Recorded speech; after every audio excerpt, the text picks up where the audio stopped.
Hi everyone, I'm just switching to vlog mode because I'm just gonna be honest, like I am an organized person like in the physical, but when it comes to my creative thoughts and my creative processes, I'm completely right-brained and I don't know how to get what I need to out to say without having like a free flowing type of form. So a vlog is just like perfect. And I mean, I'm taking notes from a lot of other empaths here on YouTube who are tapping into the same type of like polarity issues that were going on and finding a different creative solution. So yeah, it's all about like winging that, about being who you are and going with who you are. So I just got done with my physical exercises and jumped in. It was so cold, but that's the whole thing. It's like mind over matter, and if we allow ourselves to have that mind over matter, we'll be fine.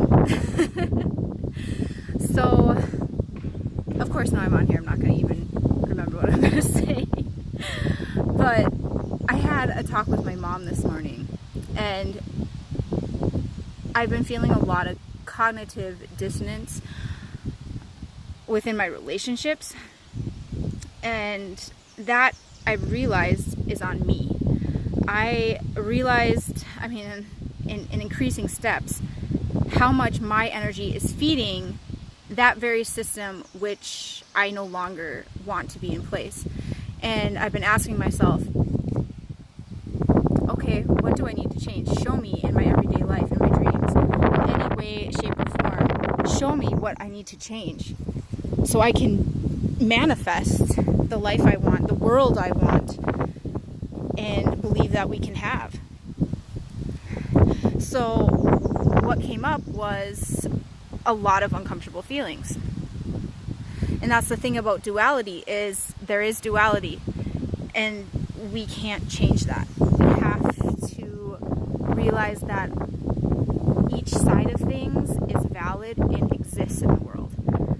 So, you know, as an empath, you get triggered when you see injustice and, you know, all these things that are happening with the protests, everything that happened with George Floyd, like that's triggering these things in our collective mind as well. So as empaths, seeing that, but also being able to see the creative solution is key. What the Matrix wants us to do is to divide. I'm on this side, you're on this side, and we're at war. That's what we're used to. What we're not used to is something that Amanda Flaker, I'm gonna put her video in the comments, because she hits it like right on the head, that we as empaths can trigger anomaly, which is a different way to respond, a creative way to respond to the world and to the issues at hand. As empaths, we think it's our job to feel horrible. We think it's our job to suffer until everyone is not suffering. And that's what's wrong about it, and that's what keeps feeding it. If we keep feeding our magical abilities, which as an empath, like you're an energy person, you read the world in energy, and you always have. That's who you are. So if you suppress that, you're just feeding into that lack mindset where it just keeps going over and over again, and you feel so depleted and so withdrawn, and you're not yourself, and everyone else isn't themselves either, but they're getting away with more and more injustice and more lack and more war and poverty, and, you know, all the arms that go along with the Matrix that is in existence right now.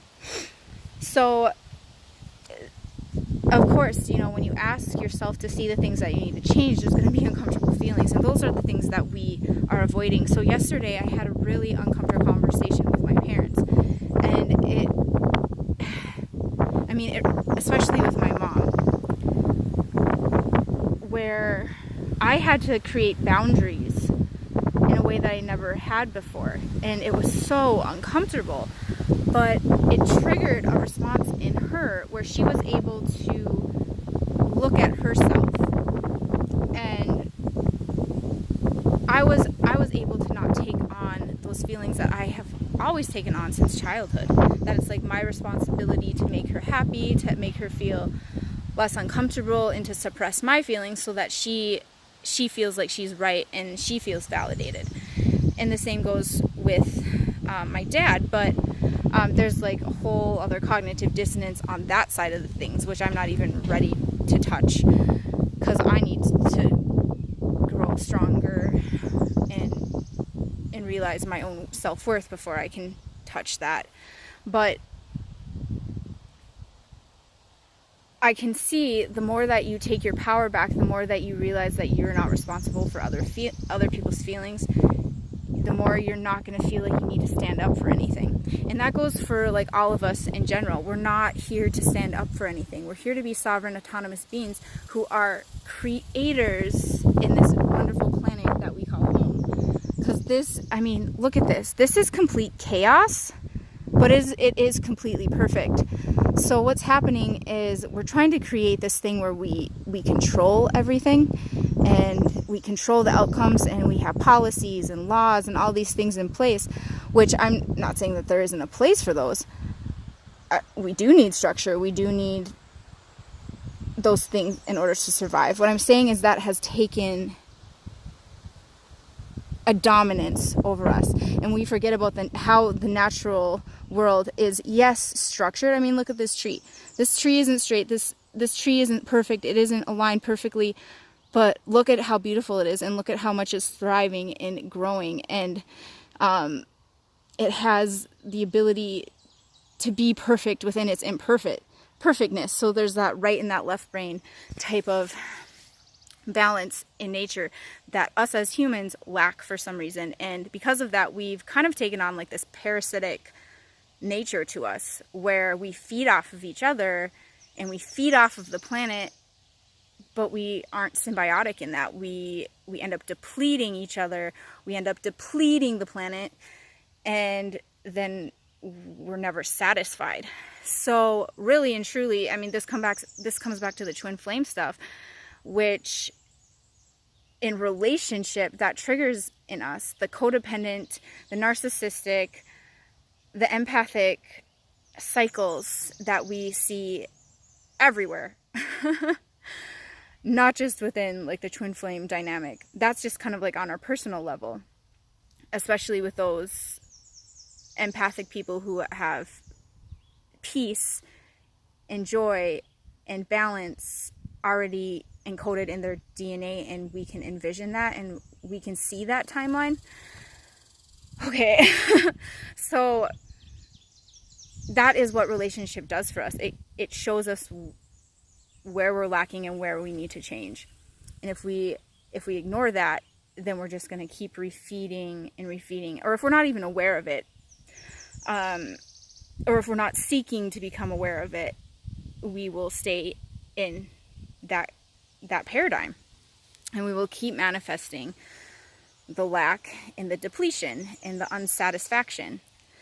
So in order to become that wellspring of life, which Christ talks about, we need to realize that it is coming within us, and that is our sexual energy. It's not, and that's why sex is like so taboo in the Matrix and that lack mindset, because it's about power, control, and just my sexual relationships in general have always been about that, and about pleasing the other person or giving that person like that power that is within you. And really, sex isn't like that at all. Well, it's not supposed to be. What sex is, I mean, it's really about that creative dance within yourself. And if you find a partner that matches and brings that out in you, that gives you life force energy. If you don't find a partner, if you're not looking for a partner, you can find that within yourself too, and you can cultivate that energy within yourself over and over and over again. And the important thing as empaths is to realize, like, especially if you're in a sexual relationship with someone, what really are you giving away? I mean, that's your life force to someone who does not use it for its intended purpose. So, yeah, be careful. That's a way, like, side point. So really cultivating sexual energy within us reminds us that we are not separate from each other. We are whole within ourselves and with each other. And what we're longing for is community. What we're longing for is connection. What we're longing for is intimacy within ourselves and with each other. And the whole side thing is a manifestation of that not being met. So, I mean, if you're an empath, you know you're an empath, and you're feeling the need to like take a side, I would just take 2 seconds and breathe within yourself and realize you don't need to take a side. You don't need to take a side on any of the stances. You are it. You can encompass all of it as a whole and love who you are and love humanity where it's at right now, and accept that, yeah, we do have sides. We do have Republican and Democrat right now. But is that all we have? What if we think of a creative solution here? I mean, does it have to be this way? And just be curious and really look at life as this is our playground. This is chaos and perfection in a way that comes together so symbiotically. And that can happen within each and every one of us every single day. And no matter how craziness we see, all the craziness we see, we can choose not to engage, and we can actually reflect that back onto whoever we're interacting with, whatever systems that we are a part of. We can flip that back and say, well, let's just take a look here. Let's be a mirror. Let's be a mirror and reflect what needs to change. Let's not engage. Let's just reflect it. So I think that's all I have for today. I need to go to work anyway, but I guess I'm back to vlogging, and I hope you all are well and that this meets you well, and just know that I love you from the bottom of my heart, because we are all the human race and we're all in this together. Okay. Mwah.